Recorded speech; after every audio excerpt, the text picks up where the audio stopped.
मी विधानसभेचा आमदार झालो आणि या वर्षामध्ये पुण्याचे प्रश्न सातत्याने मांडले।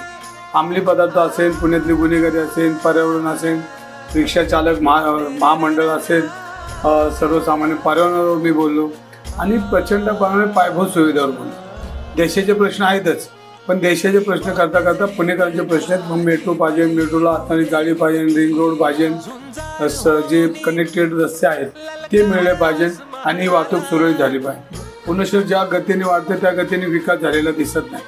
गेल्या 10 वर्षामध्ये आपण ज्यांना जबाबदारी दिली त्यांनी काय केलं तर काहीच केलं नाही। हे सातत्याने मी हे बोलतो, पुढचं विजन बोलू नका, तुम्ही 10 वर्षात काय केलं ते सांगा। मग 10 वर्षामध्ये तुम्ही कुछ कमी पडला असेल तर पुढल्या 5 वर्षाचं काय करता हे सांगू नका तुम्ही पुणेकरांना। हे मी सातत्याने बोलतोय की तुम्ही विमानतळ आणले का तर नाही आणलं, रेल्वे आणली का नाही आणली, टेलिफोन आणला का नाही आणला, तुम्ही काय आणलं तर तुम्ही आणलेल्या ज्या गोष्टी काँग्रेसच्या त्या पुढे रंगरंगोटी केल्या, 4 एखाद्या स्टेशनचं उद्घाटन केलं म्हणजे तुमचं काम। जाहिरातीवर जनतेचे लाखो रुपये खर्च करून तुम्ही जर जनतेलाच भोरळ पाडत असेल आणि तुमचा चेहरा जर जनतेपुढे मी काहीतरी जादूगार आलोय असं जर सांगणार असेल तर ही जनता यावर